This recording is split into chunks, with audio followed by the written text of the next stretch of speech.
Hey, Kim, why you're not at home? Because I'm visiting hospital for Maggie. It's already evening. Aren't you ready for dinner? Are you planning to have my son cook? No, my husband will come to the hospital after work. Then I'll come home and cook dinner. A friend of mine just visited your house. What? Why your friend came to my house? Why? My friend said she had something to do around here. I told her she could have asked you a ride home.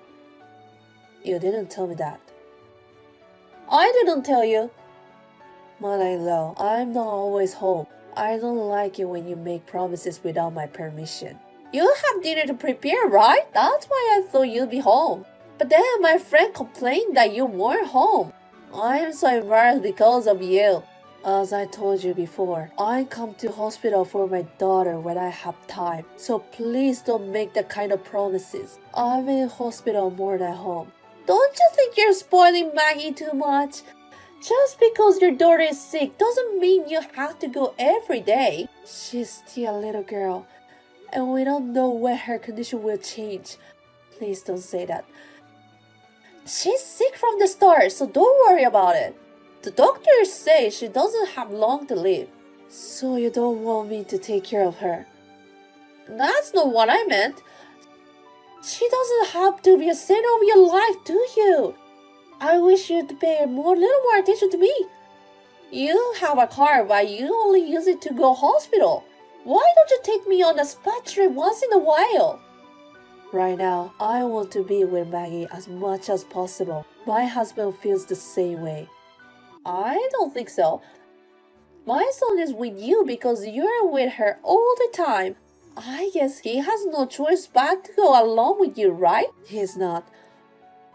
My husband and I care most about our daughter. You're so stubborn.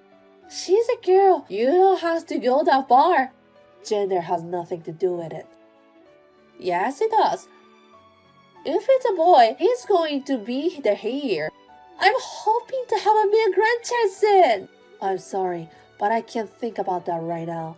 Now, if you excuse me, I have to support Maggie's meal. Hey, I'm not done yet. I want to go to an outlet mall with my friends next time. Please take us there.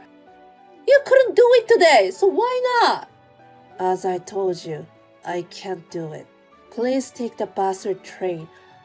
I'm not going to leave her now. Hey, listen to me.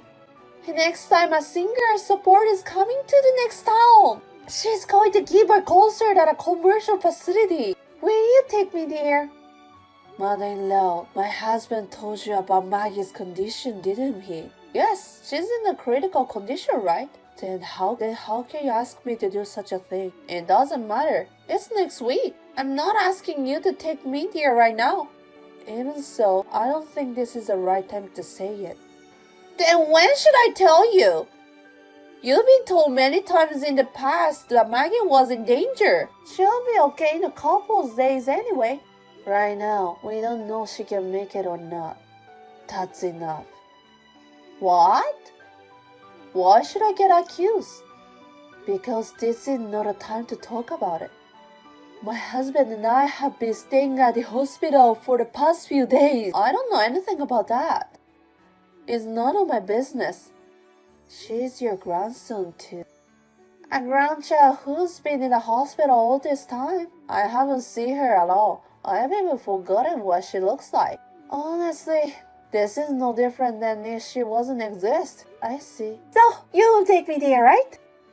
My neighbor, Mrs. Lee, wants to go with us. So as I told you, I can't make any promises.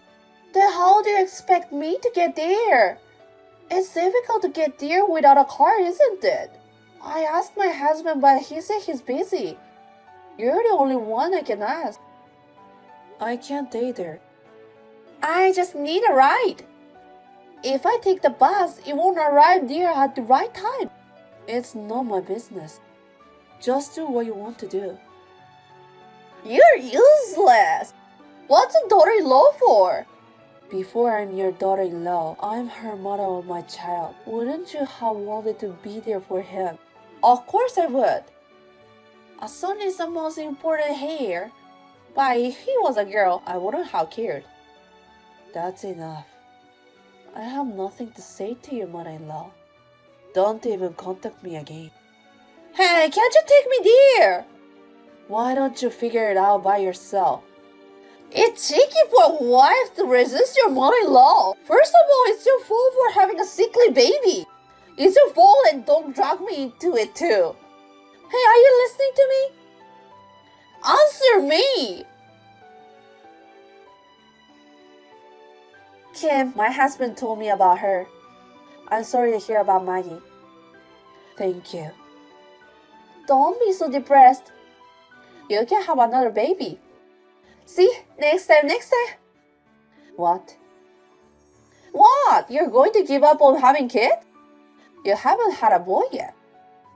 I can't think like that now. Maggie just passed away, you know.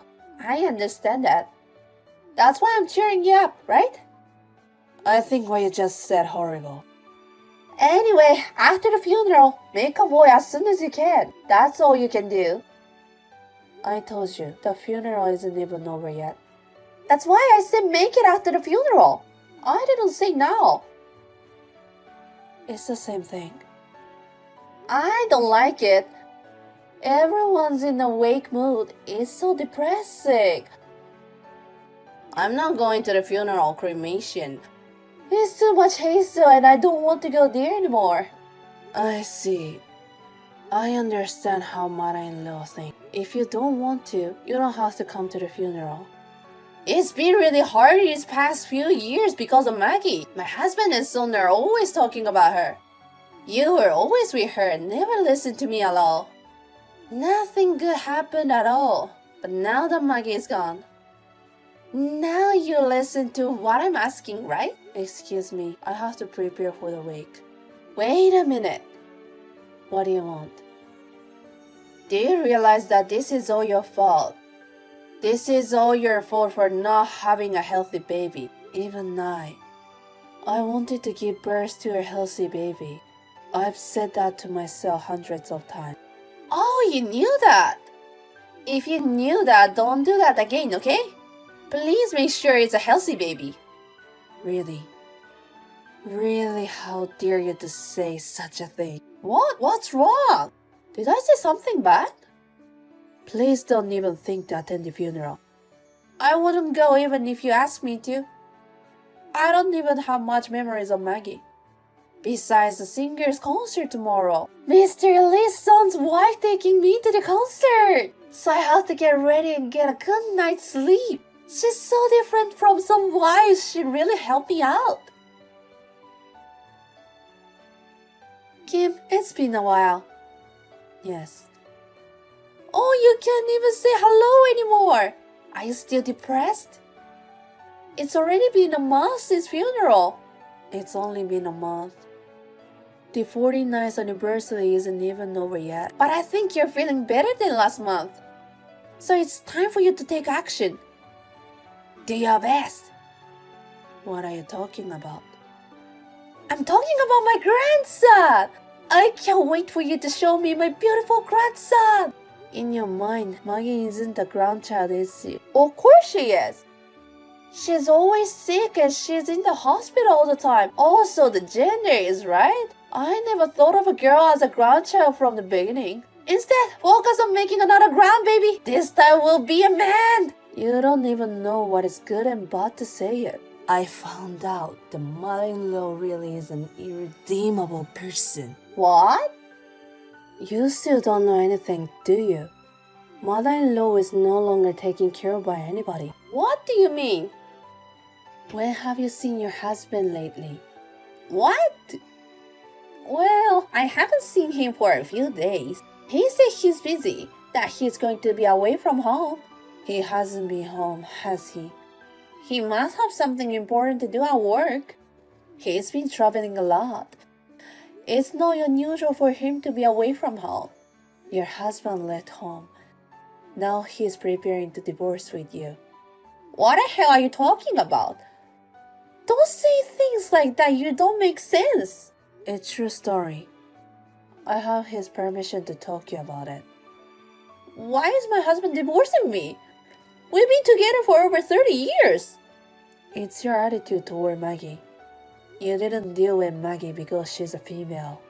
You made a fool of her for being sickly, and you never came to visit her at the hospital, did you? You didn't even attend the funeral because you thought it would be too much hassle. He just couldn't stand that attitude. Why do you have to get divorced over Maggie? It's her fault for being sickly, isn't it? He couldn't stand that kind of attitude. Your husband really cared about her. He warned you many times, didn't he? He wanted you to stop being so harsh to Maggie.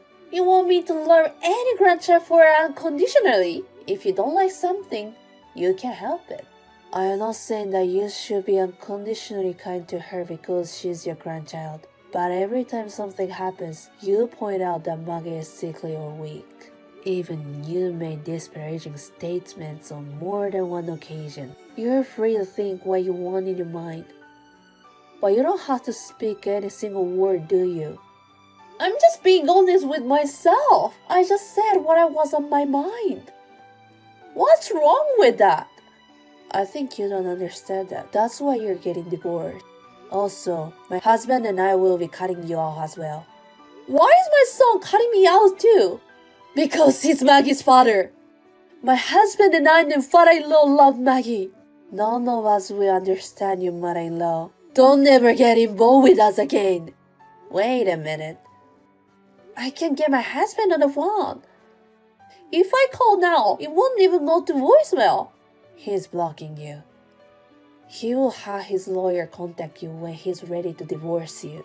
I thought my son hadn't been responding to me lately. Maybe I've been ignored for a long time? I'm afraid so. I was going to block you too. But I really wanted to tell you about your current situation. That's why I haven't been blocking you.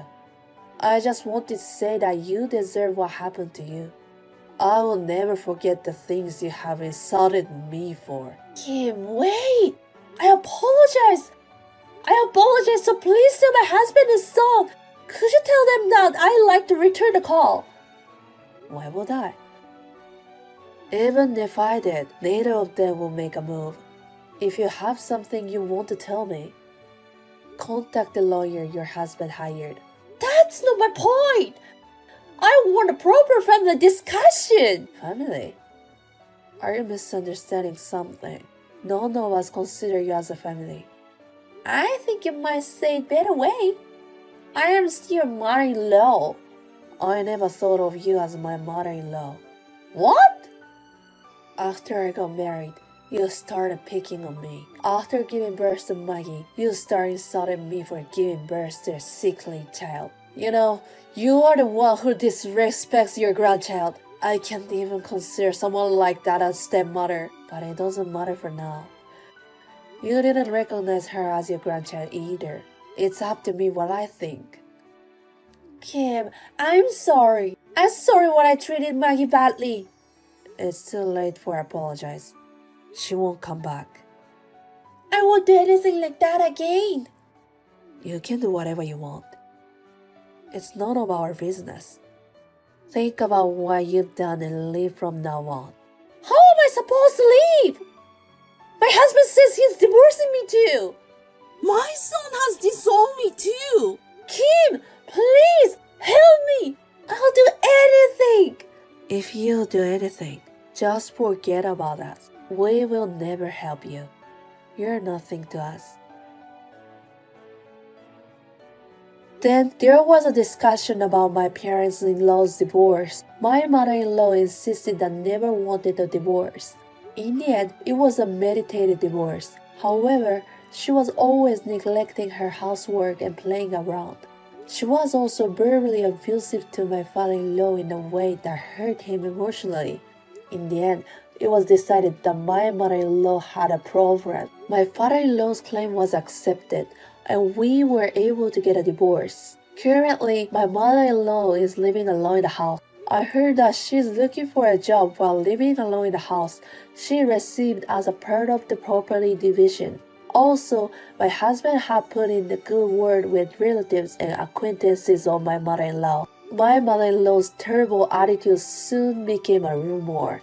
My mother-in-law's terrible attitude soon became known and no one would take her seriously. My mother-in-law has lost all their family. I don't know how she will live in the future. But it is none of our business.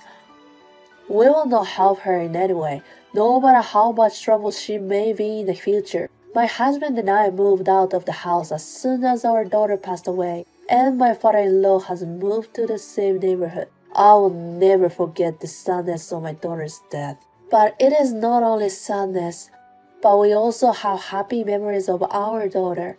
I hope that we can move forward, even if it is little by little. I want to live my life to the extent that my daughter in heaven will not be worried. Together with my family, who has also borne the grief, I will do my best to get over it.